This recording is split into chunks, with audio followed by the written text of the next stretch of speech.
They still call you that. You're not wrong.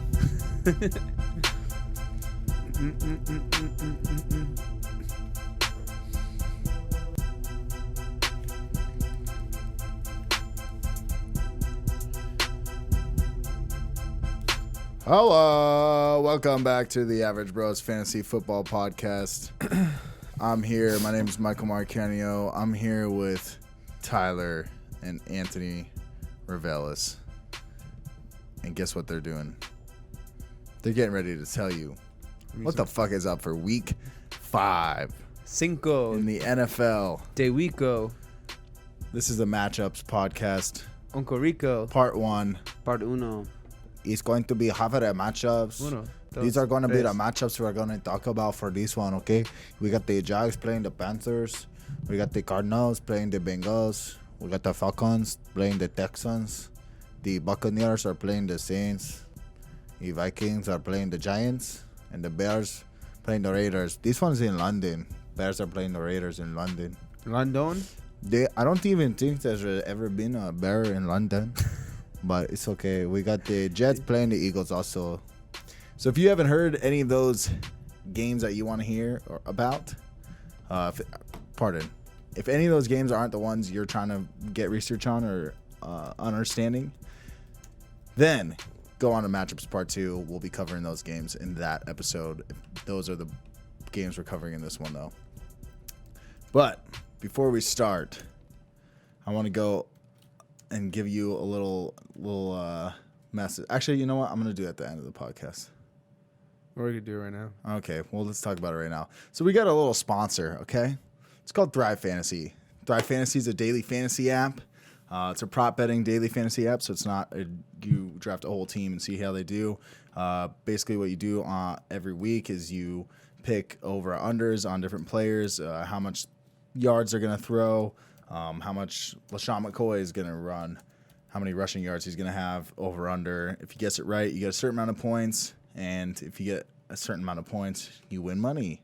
So right now, if you go on the Thrive Fantasy app, it's $10. You drop in $10, and you put in the Average Bros promo code, Average Bros, and you get another $10 for free. So you could legitimately put the $10 in, get the $10. You have $20 now, doubled your money. You could just pull it out. Or you can bet and make up to 4K like me and Anthony. Right, Anthony? Hell yeah. Hell yeah. Fucking 4K. Fucking 4K, dude. You can see that shit nice and clear. Dude, you know what I mean? Like 4K is the best for video format, and it's also the best amount of zeros in your bank account. So go check out Thrive Fantasy, promo code Average Bros. Get your fucking betting on, baby. Now let's get into it, idiots. What do you guys think? You want to hop right into it? You want to cover anything before we hop into these matchups? One thing I say is that the Patriots kicker, Steven Gostkowski, he's out.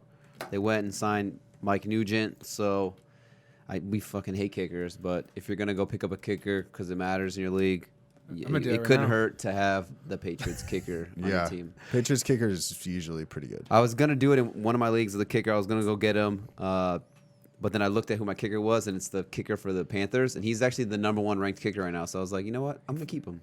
Yeah. If you don't have a good kicker, Mike Nugent is with the Patriots. Gostkowski's going to be out for the whole year. So he's the guy. Pick him up. He's not a weekly pickup. He's a yearly pickup. Pick him up. I like it. Anything else you little boys want to talk about? No. Okay. Don't think so. Don't think so. I don't think so.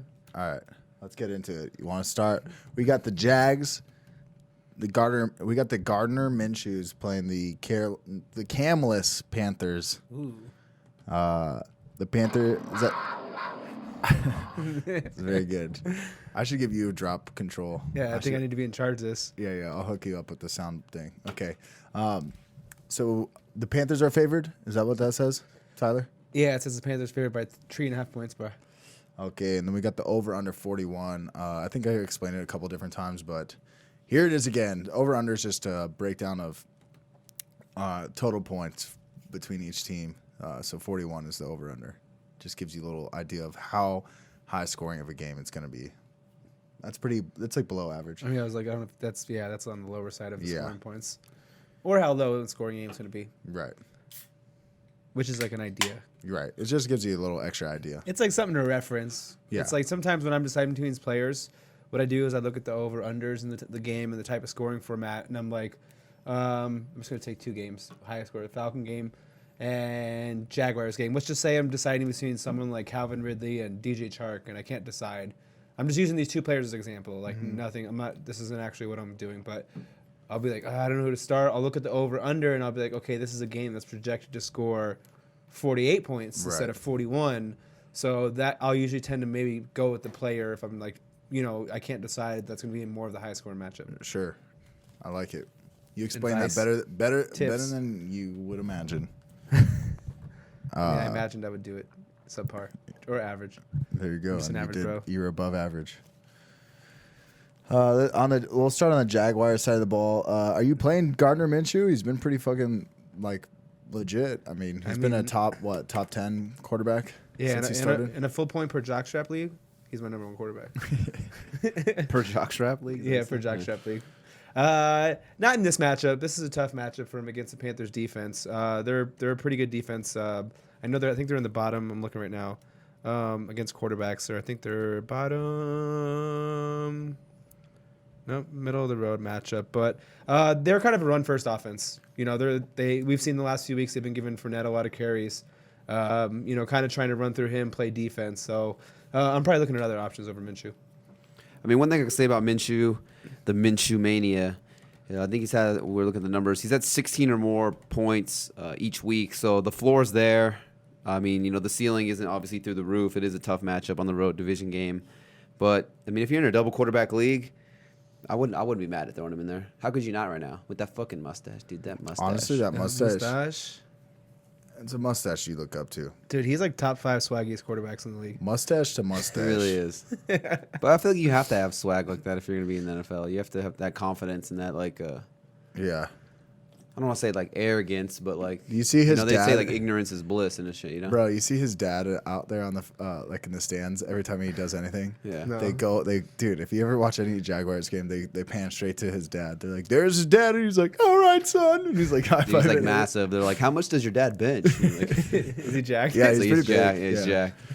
jacked. They're joking around with him. They're like, who benches more, you or your dad? And he was like, my dad for sure. Yeah, his dad's like his number 1 fan for sure. His dad's got he's just high fiving people, their arms go off. Just like, I mean, I don't know. Apparently, he's fucking the Hulk. he's not as big as your dad though. If your dad and Gardner Minshew's dad got in a fight, bro, Who would win? Bro, I'll be like, I'm gonna fucking take Godzilla, bro. Part 2. I'm gonna take Gardner Minshew's The dad. whole stadium I'm would assuming he's explode. got 8 inches on your dad. That's probably Of height. assuming right. Yeah, I'm pretty sure. All right. So Gardner Minshew, 2 quarterback league. Running back Fournette, you're starting him. Yeah. Receivers, I guess we could touch on that real fast. I personally don't feel comfortable with any Jaguars receiver. James Bradbury's shut down DeAndre Hopkins to like a 450 line. Mike Evans to relatively the same. I mean, I don't know how you feel on it, but I'm probably not starting a Jaguars receiver this week. I mean, with that being said, if Bradbury's going to be on the outside, most likely against Chark. I mean, Chark has been a touchdown machine. He should have had a 4th touchdown this 4th week. Got called back on a questionable holding call or something like that.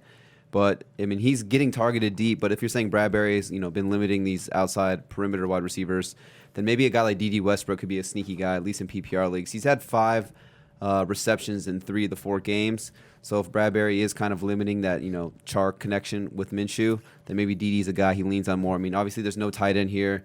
Like Fournette's probably going to get a couple, targets here and there, maybe like 5, 6 of the game.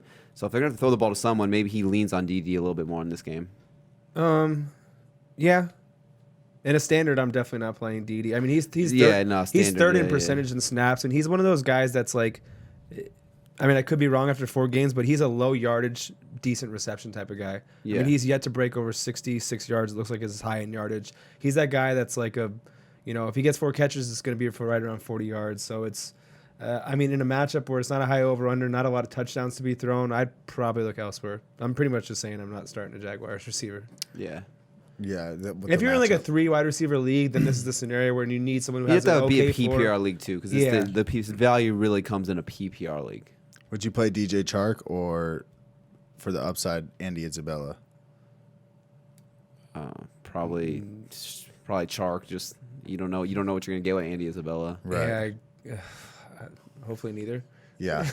I'm just saying, you guys were talking about 3 wide receiver league like that. I'm actually in that situation right now because I lost Antonio Brown. Chris Godwin's my number 1, and my Who the other 2 Cardinals play again? receivers. The Bengals. Bengals, yeah, Bengals. Upside maybe Isabella. Yeah. See, but it's a good scenario situation. Gun to your head, dude. Pull the trigger. Twice. Just in case. 2 times. Double tap. Double tap. No, for sure. I would probably play Isabella in that situation.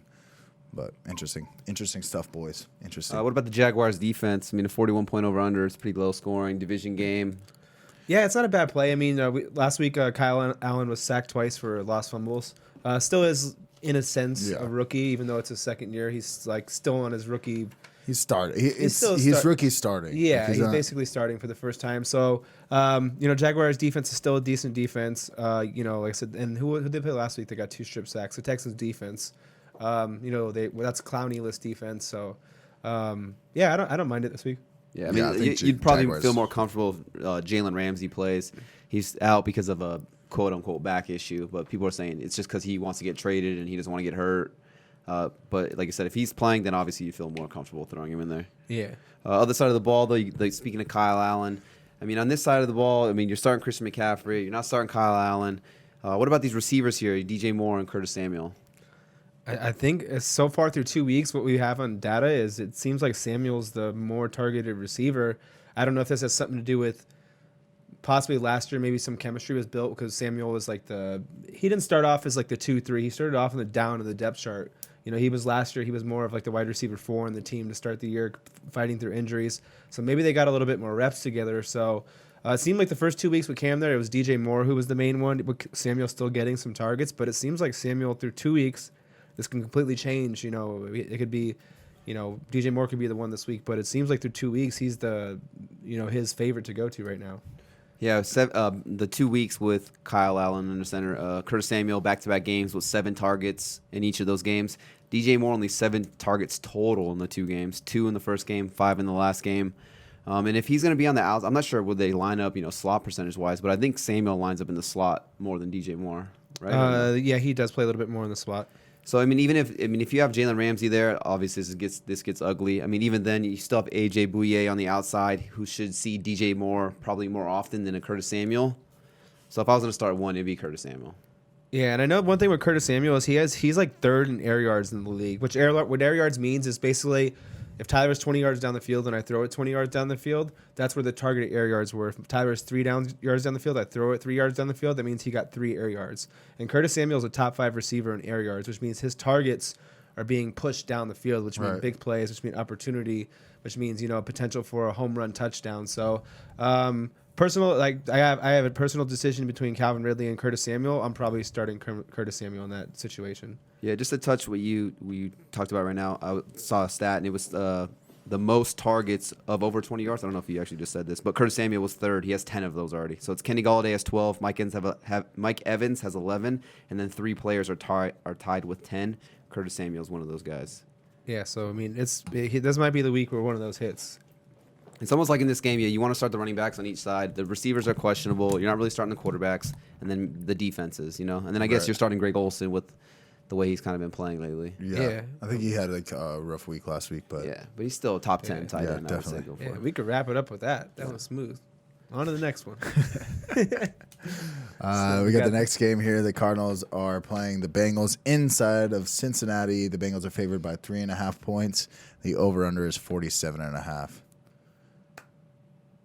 Cardinals side? Let's start on the Cardinals. Let's start on the Cardinals side. Kyler Murray.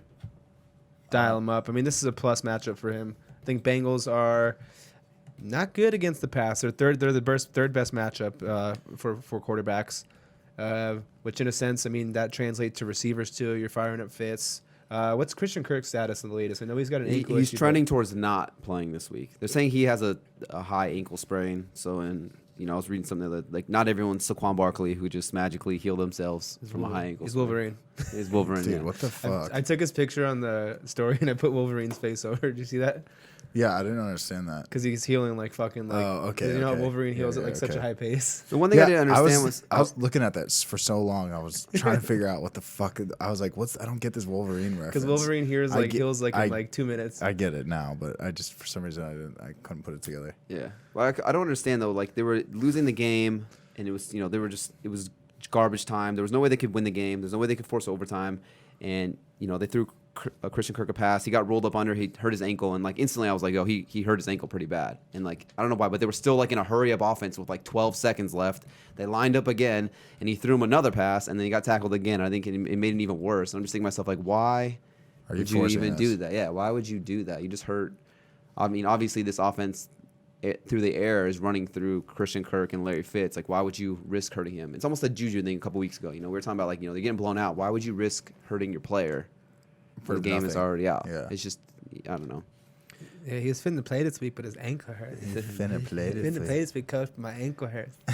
So, yeah, he's trending out. I mean, you starting David Johnson, you're starting Larry Fitz. Interesting stat on Larry Fitz. He leads the NFL in targets inside the 10-yard line with 6. So, and then no Christian Kirk, who's kind of the other target hog in the offense. I think Larry Fitz could have a monster week this week. Another That's interesting hot. stat is he has the most targets for a receiver over 50 years old. Over 50. Yeah. I don't know how Another this dude interesting still- stat. He is the only receiver over 50 years old that's in the league. I don't know how this dude fucking does it. He's definitely not over 50, right? No, he's not. No, he's not. I over think, 50. dude, I think Juju Smith-Schuster is going to be like the Steelers' Larry Fitzgerald. Yeah. Like he's going to stay with the team for a long time, I think. That's not a homer opinion at all. Well, just the way he talks about it and like the way he is, I I'm feel just like. I'm kidding with you.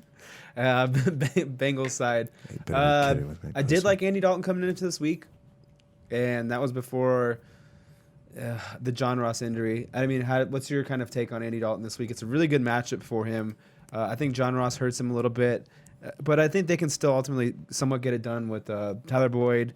I think they involve Joe Mixon a little bit, and I think they still involve the tight ends. I think he's an okay streaming option, but what's your opinion with like the Rossless? I mean, you kind of touched on it last week. When you're playing against the Cardinals, they throw the ball so much that it gives you an opportunity for them and the other team as well to run more plays because the clock gets stopped after every incompletion. Andy Dalton and the Bengals aren't far off of it. I mean, he's thrown 36 or more pass attempts in all 4 games. I get it, no John Ross, no AJ Green. But, I mean, you still got Tyler Boyd, and you can eat against the Cardinals defense when it comes to the tight end. So I think Eifert will be a good option, at least a streaming option this week. We've just seen every tight end all 4 weeks, put up solid numbers against them.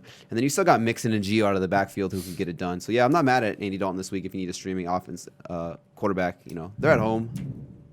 Oh, fuck. Jesus Christ. What the fuck was that? Did they shoot? No, they probably fucking just grenaded the house and EMP'd it. Oh, my God.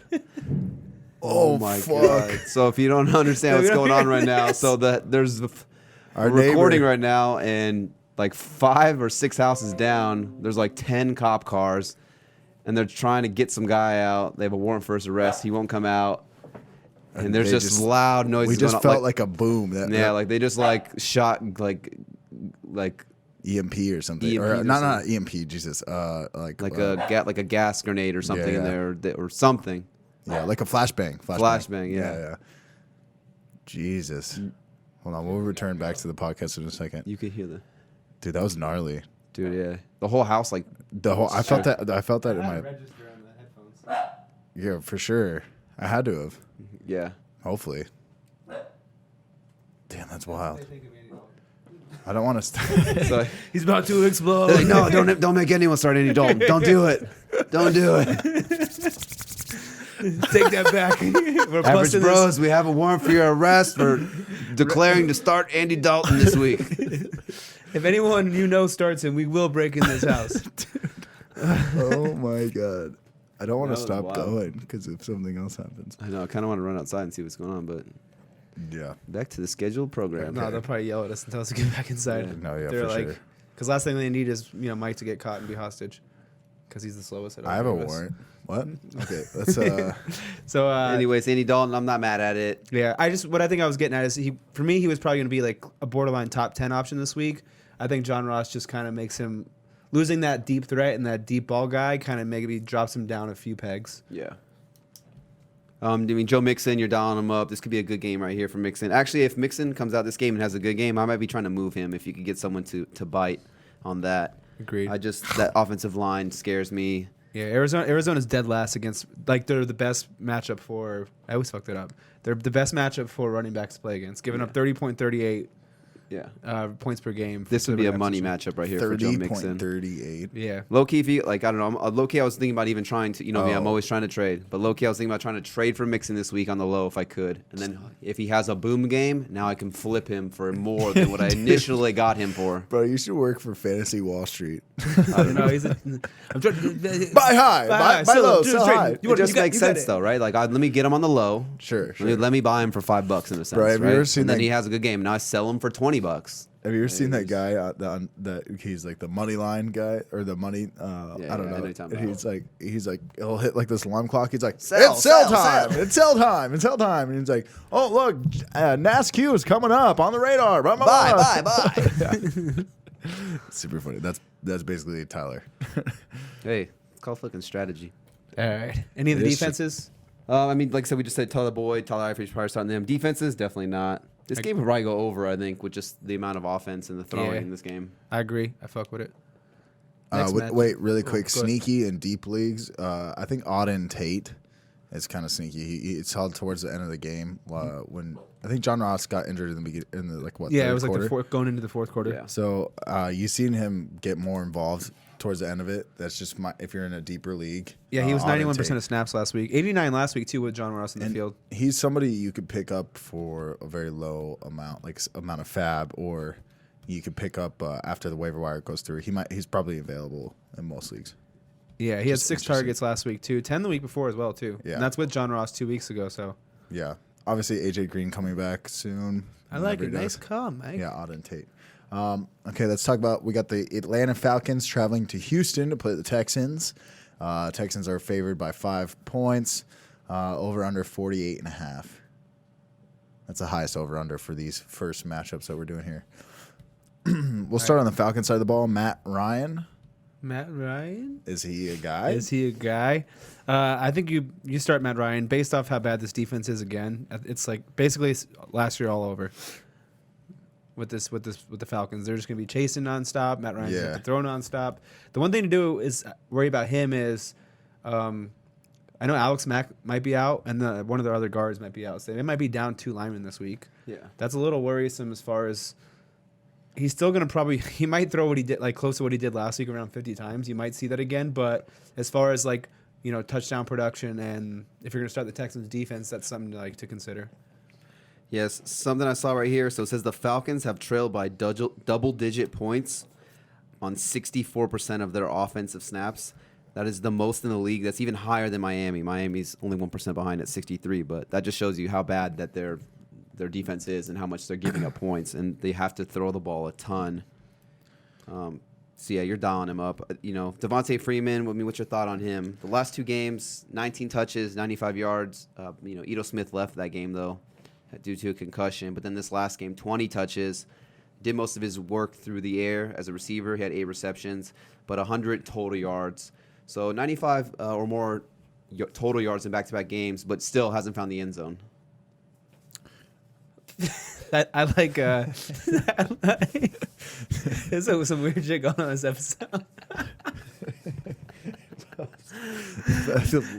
Tyler's dog is trying to. He's trying to get through the curtain. It looks like a puppet. Okay. And he's stuck in the curtain. For audio listeners. Sorry, audio listeners. Who were we talking about?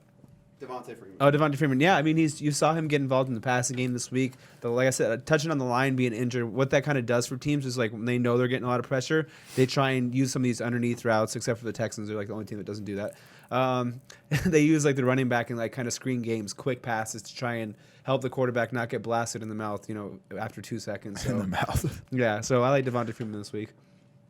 Julio Jones. Are you trying to trade for Devontae Freeman? No, I'm not necessarily trying to trade for him. I just think he's not someone I'm necessarily targeting. Yeah. I just think the Lions going to have a hard time opening and running lanes for him. Sure. He's going to get his carries and the workload. And they just seem to be throwing in the red zone a lot. Yeah. It's what it seems like. Yeah. I think he's a useful number 2, like high end 3, low end 2 running back. That's like when you have him in your team, at least you know you're getting points. So it'll be useful for your team. So it's Right. like he's someone I might try and package with someone to get like a better running back if I can do that. That's the type of guy I think what you have with Freeman. Yeah. Would you rather have, just kind of off the top of my head, Freeman or Mixon going for the rest of the year? I think you'd have to go look at playoff runs. Yeah, I was gonna say I got to look at some strength of like matchups. That's gonna dictate that. Like who has the better matchups coming up? Who has? Yeah, I'd have to look in depth with that because I think they're both like kind of neck and neck if I had to do rest of the season rankings with them. Yeah. What about the receivers here? So obviously you said Julio Jones, you're down him up. Austin Hooper, I think he's the tight end 2 on the year right now. He's just been going crazy, and you're not sitting him after the way he's been playing. Nah. But it's these receivers here. You got Mohamed Sanu and Calvin Ridley. I think Ridley came out and had 2 good games, but then now you've kind of had Sanu kind of have 2 games in the last 2. What's your thoughts on this one? It's like it's boom or bust kind of with if Sanu has a good game, Ridley's going to kind of be the bust more than likely. If Ridley has a good game, Sanu's going to be the bust. So until we see some kind of more consistency, you go in there starting one of them. I think Ridley has the higher ceiling for sure. He has the boom on top of the boom. Sanu has he'll still get his. I mean, he's 7 for 90. He's had some good games, especially in the PPR format. But at least Ridley has that boom where it's like 100 and something with 2, maybe even 3 touchdowns. He has that upside versus where Sanu doesn't have that. But it's a high over under. There should be a lot of throwing points. I don't mind taking the chance on one of those 2 if you're kind of like you need to throw someone in there. Like wide receiver 3s? Yeah, wide receiver 3s. So Sanu's got 31 targets on the year. Calvin Ridley only 23. And just crazy when you think about them having Julio Jones. But Sanu has actually played the most snaps for any wide receiver on that team. So even when they're in, I guess you want to call it like a run-heavy, formation with a 1 wide receiver split out wide, it's Sanu who's out there, not Julio Jones. So just some interesting numbers to really, Interesante. Yeah. So anyone else on the Falcons side? Definitely not starting Falcons defense. Do not start the Falcons defense. Repeat. We repeat. I felt like a nuke siren when I was about to go off. I know, dude. That was my impression of a nuke siren.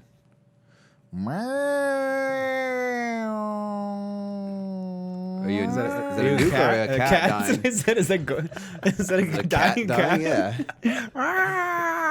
You know those old crank ones, Yeah, I know what you're talking about. They don't sound like a dying cat. Yeah, I fucked that up, guy. Hey, let's get on to the next. If people heard Mike's siren, they'd be like, why are they blasting a Someone put that cat down out of his misery. Shut that cat up. Somebody shut that cat up. Whole town wiped out because no one responded to the fucking nuke alarm. Everyone's just looking for a cat. The sole survivor was like, well, we thought there was a cat dying and, no one knew what to do and now we're all gone. He's a sole survivor. I'm the only one left. He didn't listen to the siren and he survived. Yeah, he was Your story's not adding up here. maybe he was the one who did it. All right, let's talk He about the was the Texans. culprit. Okay, we got Deshaun Watson. You lighten him up. Oh, I'm Gets his lighting him fucking up. I'm lighting Falcons him up, defense. right like this house right next door. Dude, Deshaun Watson playing against Falcons defense. I like that. It's an as of week 4, the Falcons are the number 1 matchup for quarterbacks. That's what I call hot. Yeah. I love the Texans -5. Just I haven't looked at all the games, but Texans -5. Just the stat of the Falcons being down double digits and 65% of whatever it was the game. It's Texans -5. Yeah, It's money. I guess the running back situation. What's your take on those 2? This one is tricky because they're kind of splitting it. 50-50, 60-40. Just depends on the game. But one thing I say about Carlos Hyde is he's still getting 10 or more carries each game. So you like seeing that. He's the goal line guy. But then I saw something on Duke Johnson saying how he averages a missed tackle on 0.3 attempts, which was actually 3rd best in the entire league. So it's crazy to think they go out and trade for him. He's making people miss when he gets the ball, but he's just not getting the ball. And I think you've probably brought it to my attention is they just don't target the running backs. Yeah, I don't. It's kind of I'm not an offensive coordinator and never will be, but it's kind of You don't head have to say scratching, that. huh? Yeah, you never know. Maybe this podcast takes off. Angels could win this the guy pennant. knows his shit. We're gonna make him a coordinator. I'm gonna go get the Madden playbook out and be like, all right, that's what we're doing, guys. This play looks But anyways, familiar. it's like, you have a quarterback who's been sacked the most in the league by far, and it's like I don't get why they don't help give him some like a little bit of like relief by doing some quick dump offs to like Duke Johnson or doing like some screens or just getting the ball out of his hands fast. It just seems like, I don't know, it doesn't make sense to me. Yeah. I don't know. What do I know? D-Hop, I think if you're going to buy him, this is the week to buy him. Yeah, after Because this he's going to week, explode in this week and then there's no more. It's gone. Yeah, stop panicking out if you have D-Hop. He's the ultimate buy low candidate right now. Yeah. If you can move him. Fuller Stills, what's your cootie? I mean, Fuller. Okay, for me, another buy low guy would be Fuller. And I know he hasn't had like craziest game yet, but he's on the field 90% of the snaps every single game. I know Kenny Stills being there is kind of eating into the production, but just some numbers on Fuller. So he's outside of the top 50 receivers in terms of his total receiving yards on the year, but he's top 15 in terms of total air yards. So they're throwing him the ball deep, and he's averaging like 17.5 yards per target when he goes deep. And there was actually a play I saw it. I was telling you Mike this off air, but he was like wide open for like a 75-yard touchdown last week, and Deshaun just missed him. He was like Right. wide open. I mean, we kind of know. I know I say it every week. I'm just gonna keep playing it until he does it. But maybe if I do the opposite, maybe if I say like you won't score a touchdown this week, then maybe he will. Yeah, he's not going to. So he's a guy I'm still gonna keep holding on to him. I keep throwing in my lineup still as a flex guy, and the yards and the targets are there. It's just the touchdown isn't, and he hasn't hit that home run yet. But like you're saying, the Falcons are the worst for in terms of you want to start your quarterbacks against the Falcons. DeAndre Hopkins is obviously going to eat, but who's going to eat outside of that? It's not the running backs. They don't have a tight end. Kenny Stills is kind of banged up with a hammy. Kiki Cutie's the short intermediate guy. Who's the home run guy? Fuller. I'll put my money on him. I like it. Yeah, I think if there's a game of probability, it's probably his highest probability of scoring a touchdown so far. Yeah. If you don't get it this week, He gone. drop. Drop him. If he does get two, trade him. Great. What do we got next? Do you want to talk about who do we got? Texans defense, I don't hate it, especially if those two linemen are out. We saw them get a lot of pressure last week. This is in Texas. Yeah. We've seen Matt Ryan. He leads the league in interceptions. I think Yeah. he's throwing at least one or two per game. Even though he's throwing for like 300 yards and 3 touchdowns a game, he's still throwing 2 touchdowns, give or take each week. Yes, I kind of Or like 2 the defense, interceptions. especially if you get I don't know how some defensive scoring systems work. Some of them are mind-boggling. I don't really pay attention. Like they'll have like 10 points, but they'll have like 4 points in the day. Then other teams will give up 25 and they'll have like 15. So I'm like, Yeah, the defensive scoring is like so weird. yeah, some of them are weird. But yeah, pay attention to like the sacks in your league because this could be a high sack game. And like Tyler said, a couple picks. So if you're more of like a turnover type of league on your defense, this could be a really good matchup for him. How much is a sack usually? 2 points? 2 or 1, just depends on the leagues, I think. And then how much is like safeties? Like 4. Because like I've been in leagues where the Somewhere the safeties are like sometimes like 2. I'm like, what the fuck? yeah, Safety's hard to safeties get, is bro. like 2 points, and then what's it called, a sack, or what did I say? So safety's 2 and then a sack's I Like don't know. 2. Yeah. Yeah, I don't know. I don't understand. Anyways, but I agree with you. The scoring for defenses is super weird sometimes. All right, next matchup. We got the Bucks versus the Saints. Saints are favored by 3. Over under 47. Can I just go on record saying, don't ever doubt the Buccaneers. It happened last year. They played the Saints in week 1. What happened? They The fucked. Buccaneers destroyed the Saints. Did you say they fucked? Yeah. They all fucked. They all fucked. Remember that? Ryan Fitzpatrick came out with Yeah, I was Chris down. We were Godwin down stuff? them last week, and look what they did. Yeah. Yeah. 15 people went out of my Survivor League with the Rams winning. Or the Rams losing. Nice. It was sick. I mean, I was like, we were all saying, I think most people were like, this is not a good matchup for Jameis, but he went out there and he was like, hold my beer. Watch this bitch. Yeah. Bah, bah, bah, bah. 55 points. Insane. Yeah, so I guess we'll stick with that. The Saints, I know that last week they kind of did shut down Dallas a little week, but before that, they've been a pretty good defense to pass on. You've seen 2 straight weeks out of Jameis. I think you could trust him, maybe. Drinking the Kool-Aid?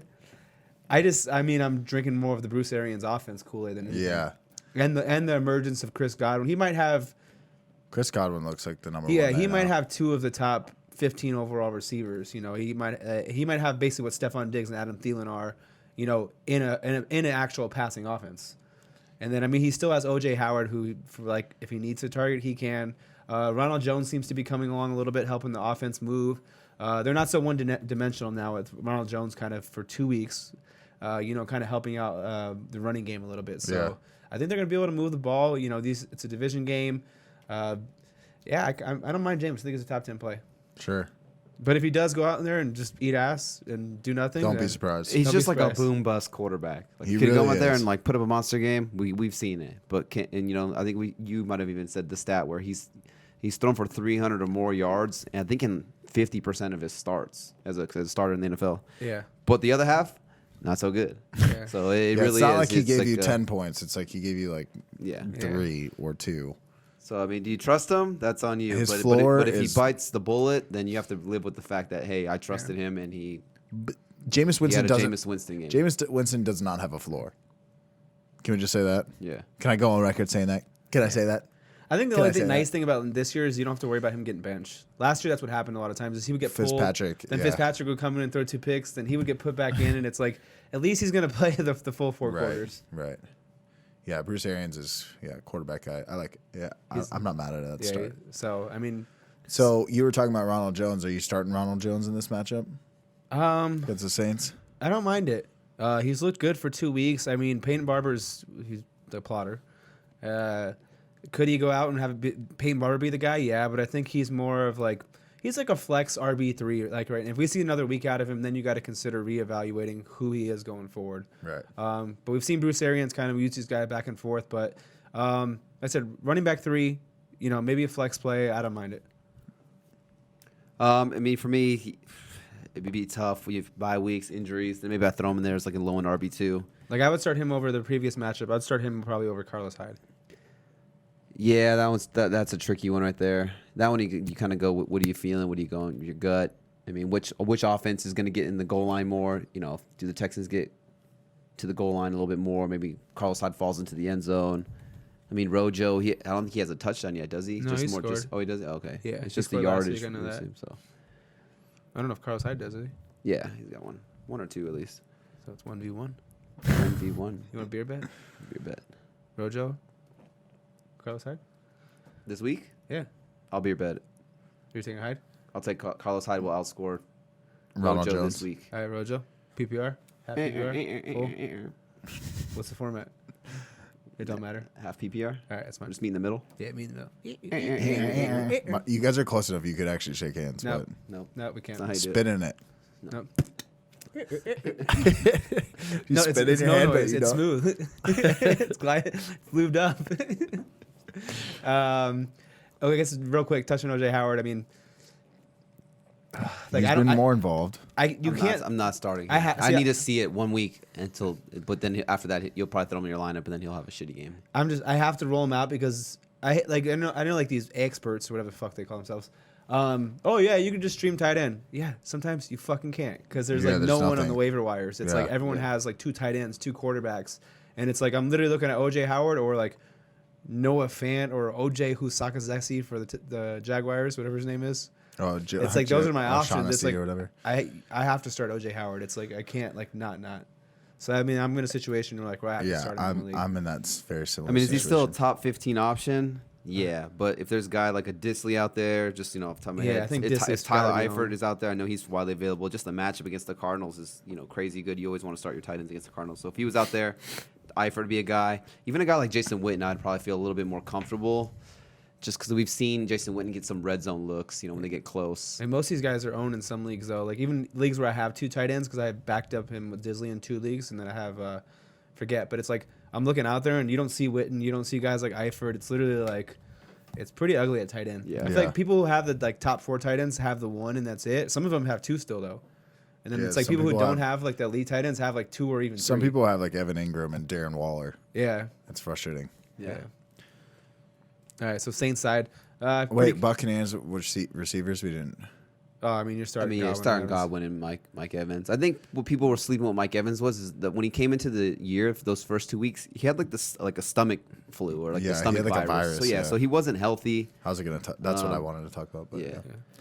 So I mean, but these last 2 weeks, we've kind of seen him, erupt. I think he's four touchdowns right in these last 2 weeks. So he's been going in. Saints side, I mean, it's pretty dry on the running back receiver. Michael Thomas, Kamara, Teddy Bridgewater. No. But I think Mike can throw the ball further than him.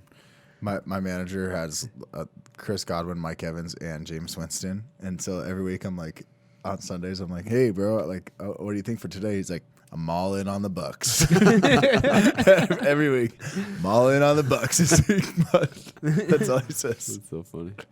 But like you said, Kamara, Michael Thomas, these are set it and forget it's every week. I don't care who they're playing against. I don't care who the quarterback is either. But what about Jared Cook? 'Cause I know the matchup is actually pretty decent, right, against tight ends, the Bucks. Let's look real quick, ladies and gentlemen. Teddy Bridgewater. Middle of the road, 12.96 points per game. They're like just a middling matchup. I mean, let's tight end right here. You OJ Howard or Jared Cook? OJ Howard. OJ Howard? Yeah. There's a chance of more than likely it's the same yardage, but at least OJ Howard has me 100-yard, 2-touchdown upside. Jared Cook. I don't think so. Want another beer bet? Yeah, it's fine. All right, I'll take it. I think he has that upside. The thing that just worries me is that Cameron Brate is being so incorporated in the offense still, and that's like Jameis Winston's BFF. I don't know what it is. Like he has just as many targets, I think, as OJ Howard, which is disheartening if you have OJ Howard because you're thinking like you're waiting for this breakout year. Like who's a better talent? Like OJ Howard's probably better than Cameron Brate, but for some reason he's still on the field. He's still getting targets. I just don't know what it is. I mean, they're both like 3 targets a game, 4 targets. But that's what I'm saying. So, do I think Jared Cook gets more than 3 targets? Yeah. Does Jared Cook 4. do anything with them? Probably not. But just OJ Howard. Those are Teddy Bridgewater targets. I mean, incapable quarterbacks rely on their tight ends.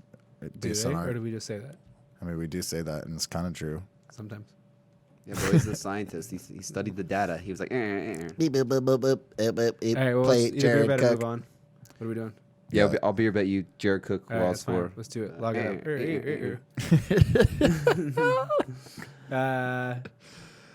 What else on the Saints? Saints D? Mm.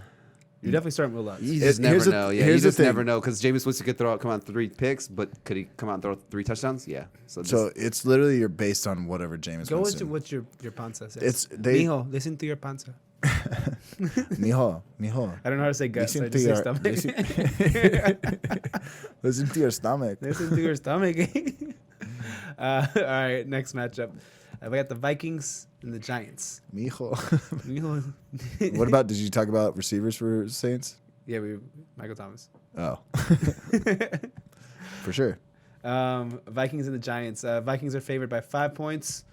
It's a 45-point over/under. On to the Vikings. So the Vikings. There's a lot of talk about the Vikings. Yeah, there's some drama going on there.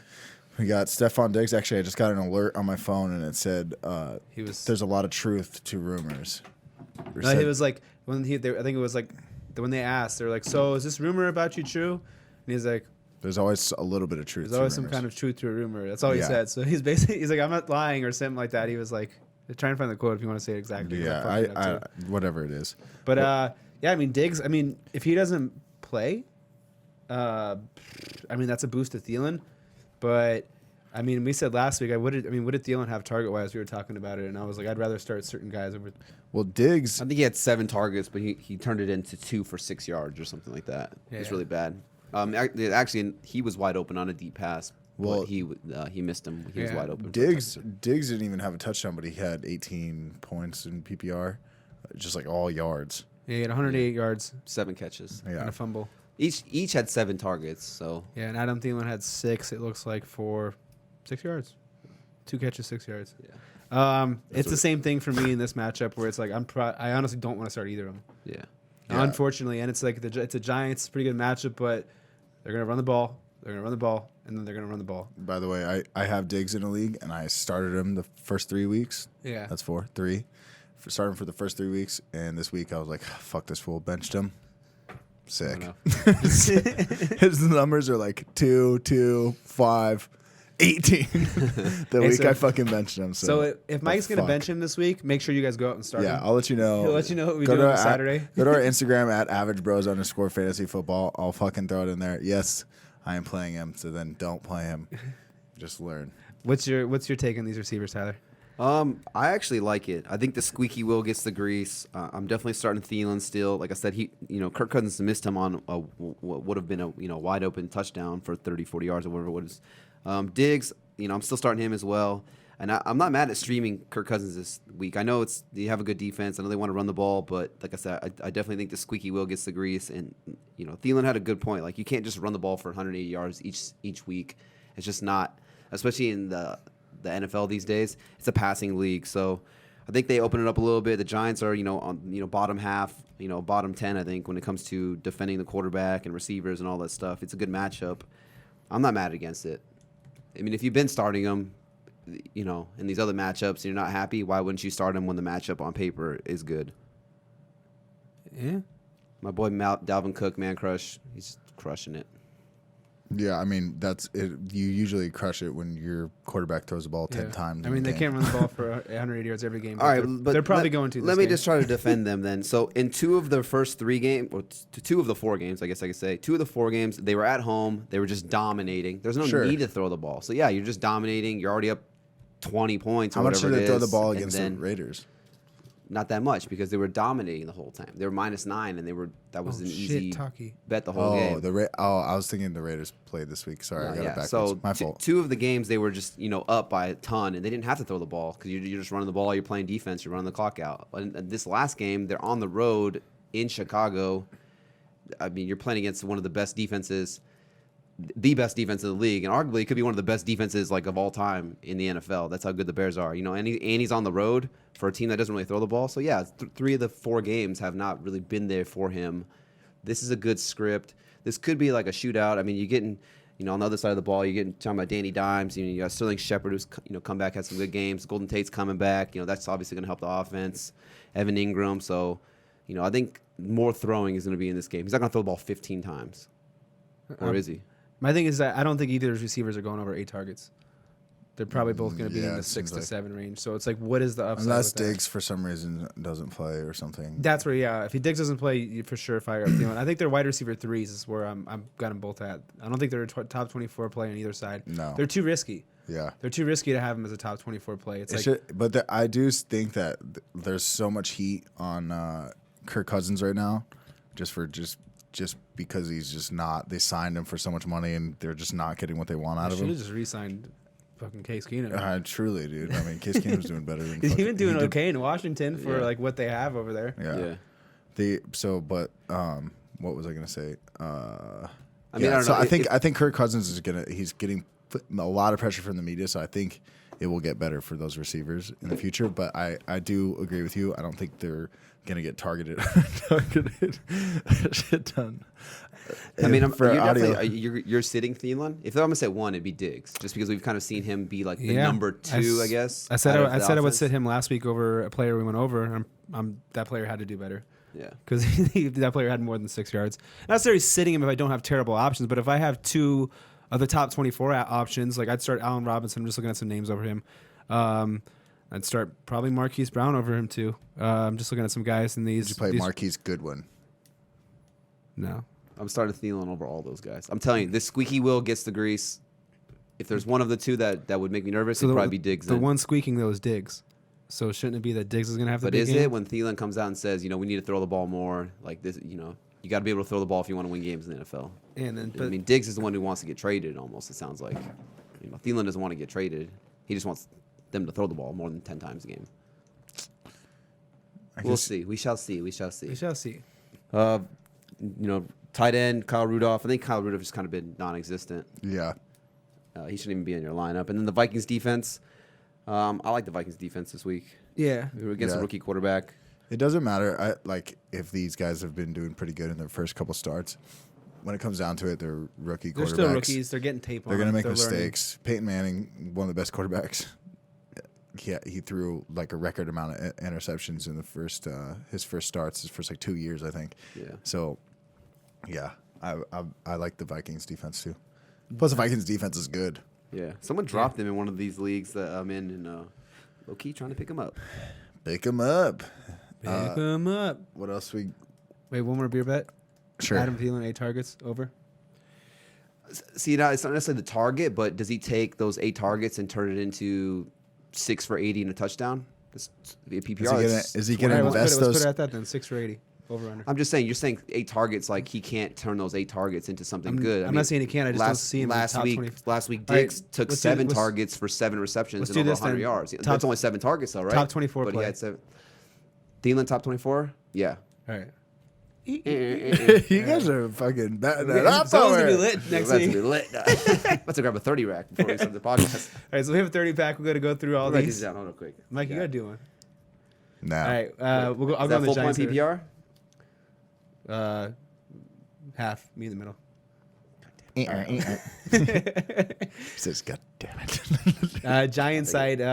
Golden Tate's back this week or next week? You guys know that? I think he's. I think he's next week because. Next week, right? Wait. I'll tell you.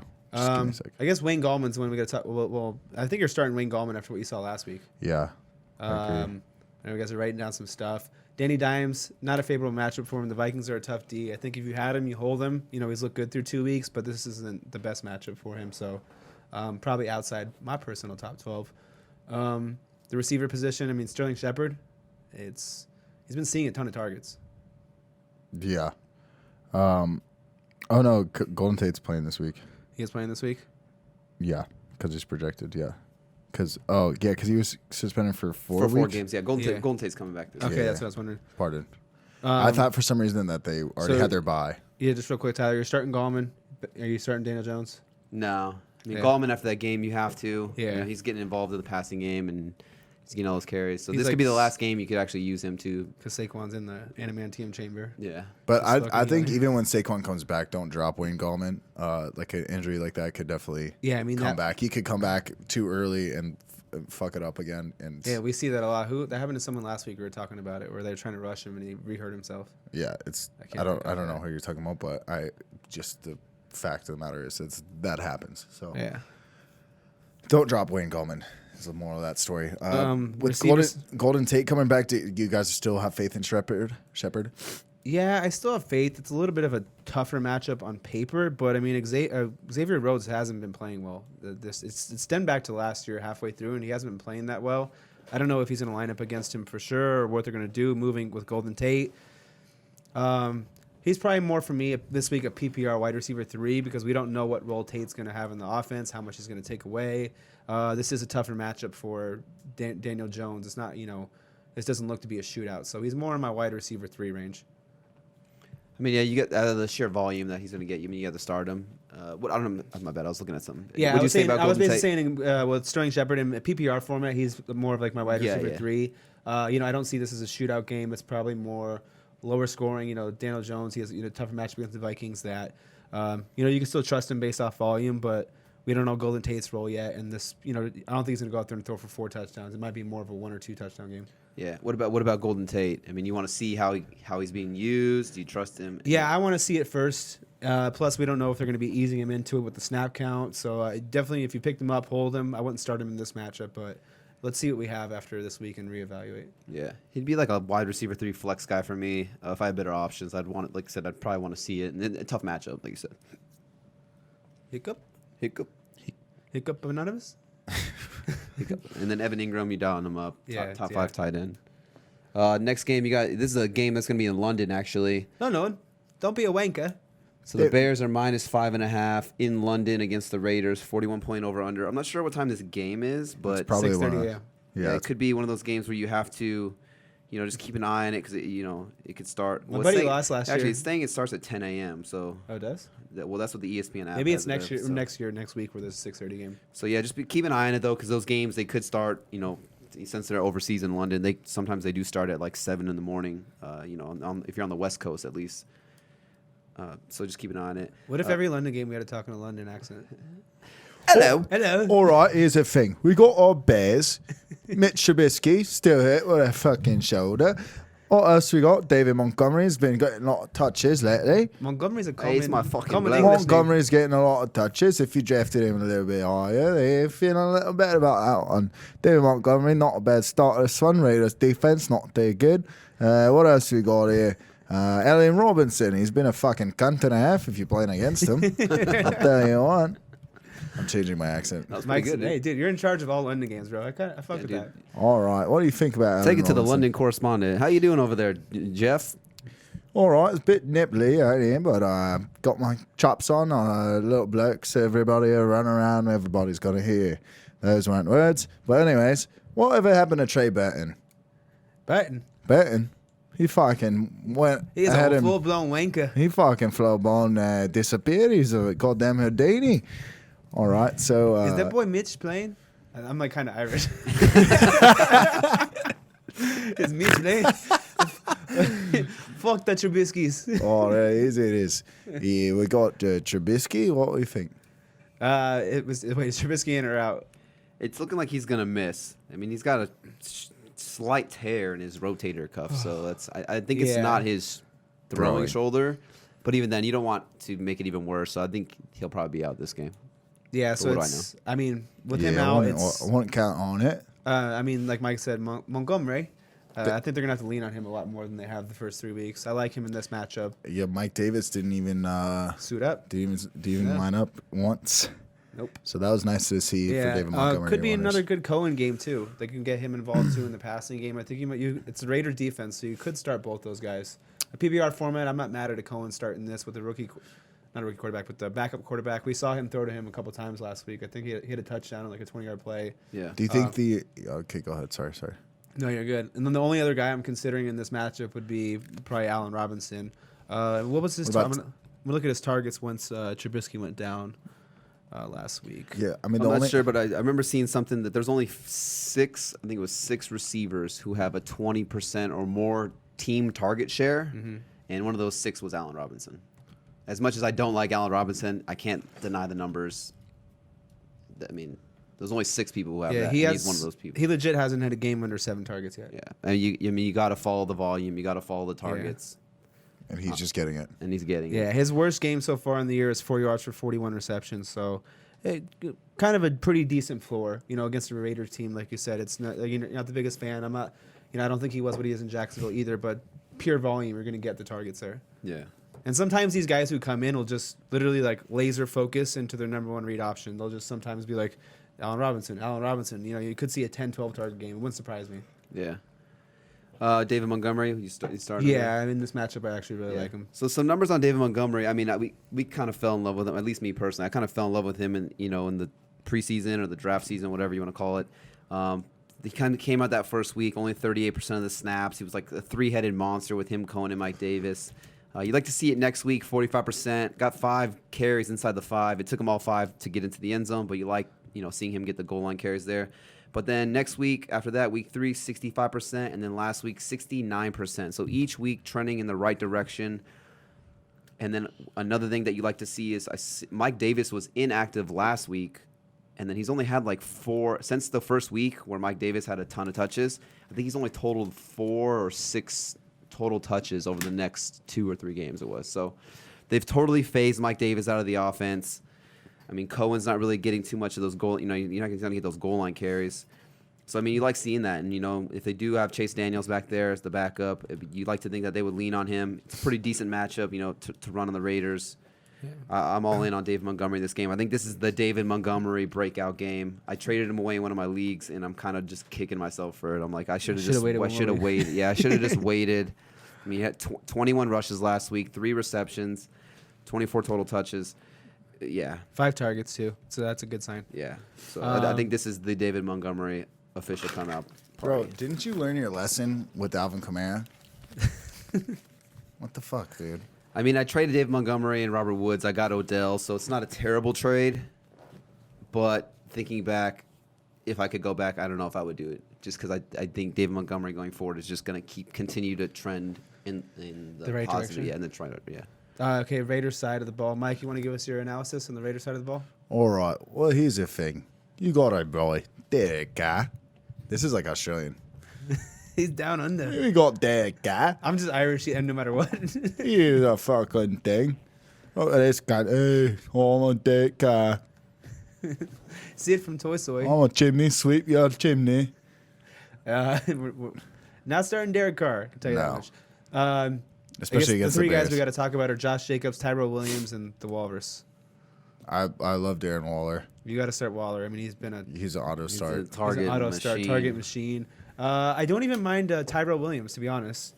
I know it's a tougher matchup against the Bears, but we've seen some guys have some success against the Bears. Terry McLaurin, he had some success against the Bears. Emmanuel Sanders had a pretty good game too against the Bears. So we've seen some guys have some success, and he's basically it in the passing game. So I don't hate Tyrell Williams. Yeah. As scary as it sounds when you see the Bears on paper.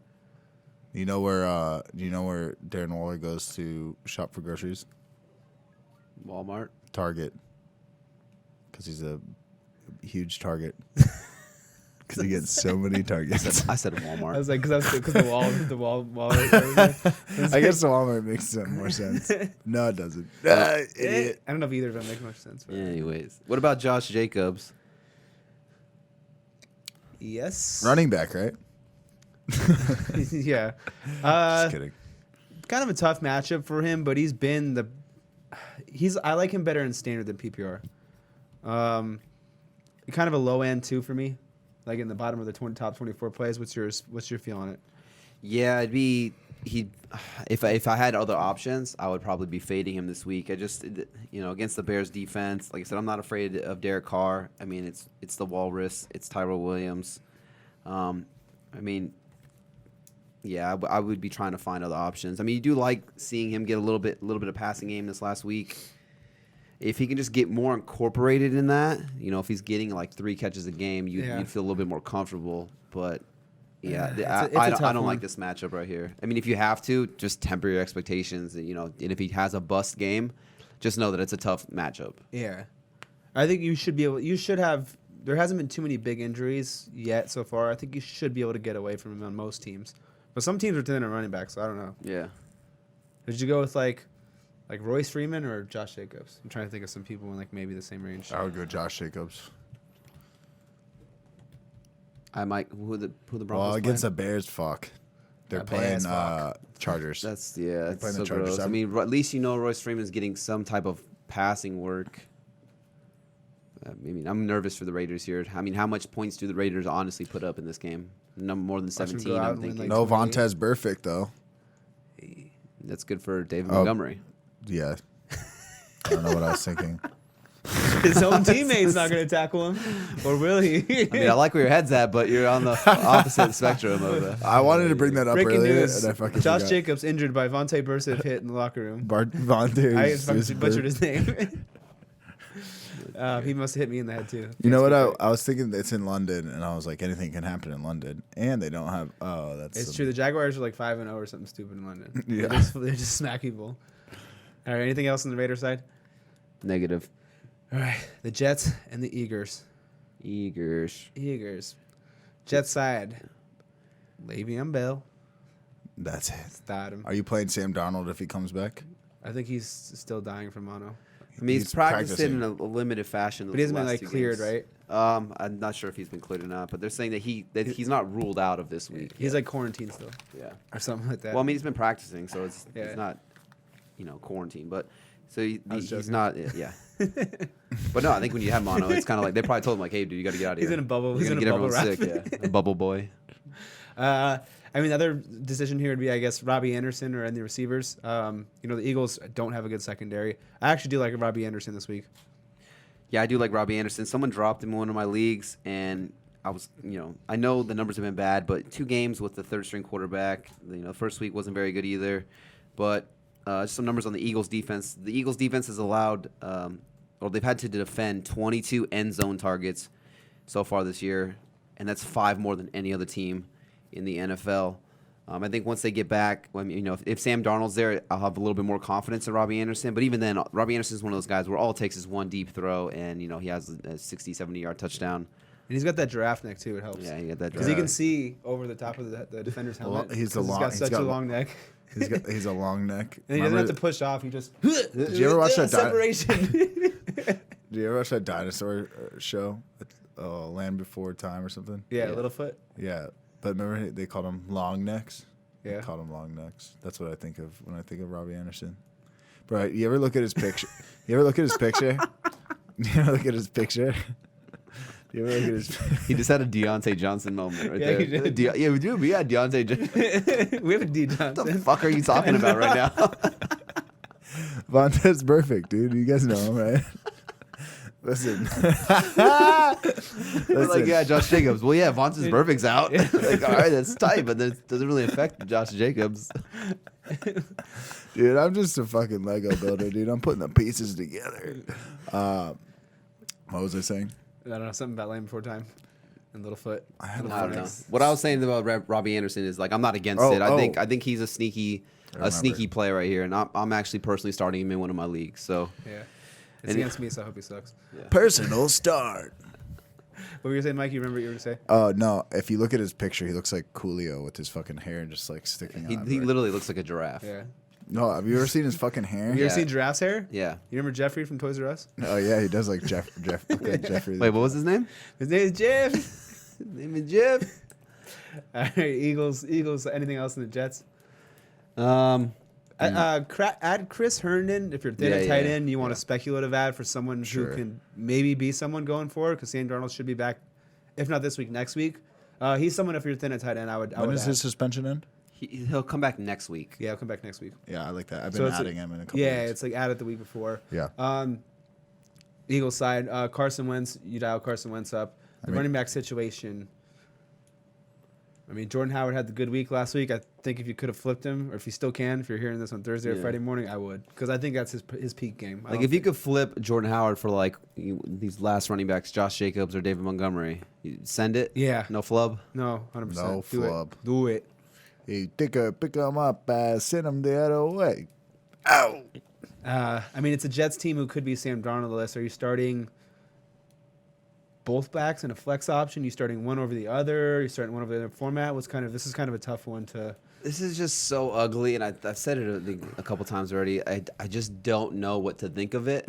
So I hate trying to come out here and be like, oh yeah, like I think you should do this, because I really just don't know. I mean, I know what I do know is the numbers. You know, Jordan Howard got the 3 touchdowns last week, but Miles Sanders seems to be getting involved. I think he's had 12 or more touches in every single game. He's getting involved in the passing game. But we've kind of seen Turbo McVisor over here just kind of use the running back by committee. Peterson. Yeah. Just, it's a full-blown running back by committee. And I feel like you're playing Russian roulette with running backs. I just really don't know. The only reason I'm bringing these guys up is because I'm the same opinions with you. I don't like them, but this is a Jets matchup that could be. It's at home in Philadelphia.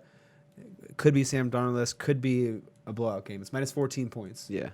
It would probably, you have to look a little bit more in depth on the Jets side of the ball for the defense wide. Is CJ Mosley going to be back? 'Cause if he is, he's one of the premier linebackers in the league, a Pro Bowl, All Pro type linebacker. Yeah. I mean, they do have a good defensive line. I know that their rookie they drafted 3rd overall, Quentin Williams or whatever, big baby.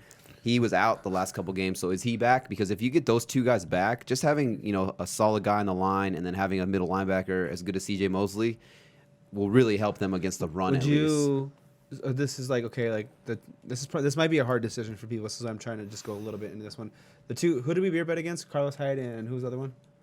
Well, that was the other one. I couldn't think about it. Hyde versus I can't remember. Devontae Ronald Jones. Jones. Oh, Ronald Jones. Are you feeling comfortable with like one of those two over those guys, or would you start those two? I mean, you're looking at the point spread minus 14, so you're thinking, okay, they should be up. Maybe they run a little bit more. So I would probably lean the Eagles running backs over Hyde or Rojo. That's kind of where I think that's where I'm at. Specifically, probably more Howard, because I think they view Howard as that more of a. I mean, I think Miles Sanders has the more explosive plays, but I mean, we see Jordan Howard actually do something with explosion last week in the Eagles offense. But it wouldn't surprise me if Jordan Howard had 20 carries this game. Yeah. And I don't really. I guess it could happen with the other two guys. They've done it. So the game script, I'd probably lean Jordan Howard for sure with those two. Miles Sanders. If I'm playing for some upside, I'd probably lean him with those two over those two. Yeah, I agree with you. I'm trying to figure out a situation where some people could be in where they're like, oh fuck, what do I do here? No, I agree 100%. I mean, I'm probably leaning those guys over Josh Jacobs too. I know we just kind of touched on him. Yeah, just 'cause that's worried, another one I'm too, worried yeah. about the matchup. I'm worried about him getting phased out in a game script. Yeah. Josh Jacobs. So yeah, that'd be another one where I probably would lean those guys. Yeah. No, same here. So you heard it first. The receiver wise, Deshaun Jackson's still out, I think. Yeah. I mean, now Alshon Jeffrey, you're dialing him up.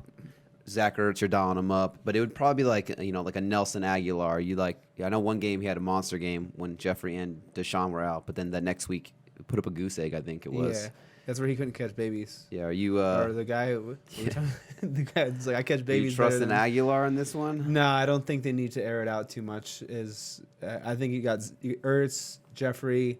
I think Wentz does his damage. Kind of get out type of stuff. Yeah. They get the win. They run the ball. They get it over with. Get in, get out, go home. Yeah. Eagles defense. I'm not mad at it. At first, I was trying to find a streaming defense throughout the week, and they were there. I picked them up, but then I actually just dropped them because going over the matchup. I feel like whenever you go to the matchup, I'm always like really thinking about things. Like, dude, yeah. The Texans were there. We kind of touched about how the offensive line for the Falcons is banged up, and Matty Ice tends to throw picks so far in the year. So I dropped them for the Texans, but I'm not mad at the streaming, especially if Luke Falk is the quarterback. Yeah, I agree.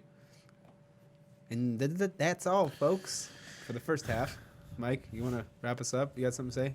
And Tyler Lockett scores another just touchdown. Why is everyone so fucking stupid? That's it.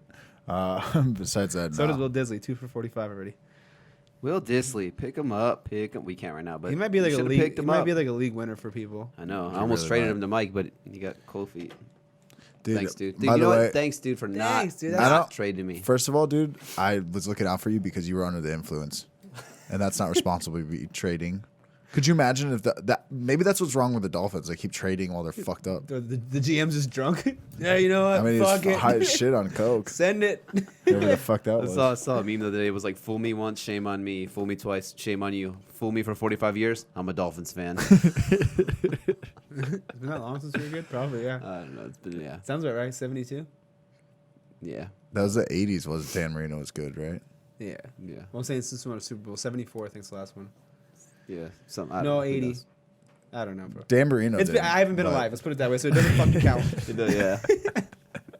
I kind of hate that real quick. It's like, oh, we got fucking 4 Super Bowl. Even I don't do that as a Dolphins fan. We're undefeated. But that's the only thing I can say. Where it's like, yeah, but you didn't live for it. So who gives a Yeah. shit? Doesn't mean anything. See, I was younger when the Steelers. Super Bowls only count in your life. Yeah, the only one I remember is the Cardinals Steelers one. Yeah. So you got 1 Super Bowl. But We have 0. we had like 4 of them were in the 70s. yeah, when there was like 12 teams. Yeah.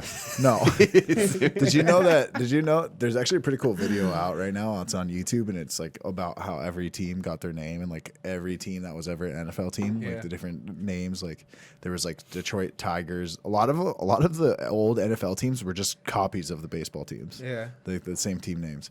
Sounds But kinda during World War II, when everybody was getting drafted, they didn't have enough To the players on the NFL or Steelers. World War. Into Or both? into the World War II, they were World getting War. fucking drafted. So there was too many people off the teams. So the Steelers and the Eagles became the Pennsylvania Steagles. Seriously? Yeah, Steagles. They get a letter. You were drafted. Yes, I got picked up. like read the rest of the letter. No, I gotta go to war. Oh my god. yeah. It was like it was way back in the day. It was before like the merger and all that shit. But The Magi. the magic. But All right. You want to plug us, Mike? yeah, let's end this podcast. Let's end it right, dude. This has been the Average Bros Fantasy Football Podcast. I'm your guy with the hair and the face And the muscles. and the muscles, dude. Honestly, dude. Fucking huge, dude. You just queef? Audio. I did, dude. I did queef. Thanks Glad for I heard that fucking in telling headphones. everybody. This has been the Average Bros Fantasy Football Podcast, episode 26. Matchups breakdown, part 1. This is for week 5. I appreciate you listening. I hope that this helped. I hope we covered up these games. Covered them pretty well for you. We went in depth enough, and now you have a little bit extra knowledge before this weekend starts. Knowledge is power. If you didn't already, subscribe to us on YouTube. No, dude, you're so right. Knowledge is power. Subscribe to us on YouTube. Give us a like. Give us a fucking follow on Instagram. Instagram at AverageBros_fantasyfootball. What else? Thrive Fantasy. It's our sponsor. It's a daily fantasy app. I explained it in the beginning. If you want to go check that out, try it out. Use promo code AverageBros when you're signing up. No spaces. No. It doesn't matter the case. Not case sensitive. They'll match you and give you an extra 10 to your 10. So you just throw $10 in there, you get fucking $20 to go gamble with, make some money. Anyways, if you're on the Apple Podcast app, it would be great if you could leave us a rating, give us a review on there, 5 stars if you could. And that really helps us out, boosts us up in the podcast world. So we appreciate you for listening. This has been the Average Bros Fantasy Football Podcast, and we're out.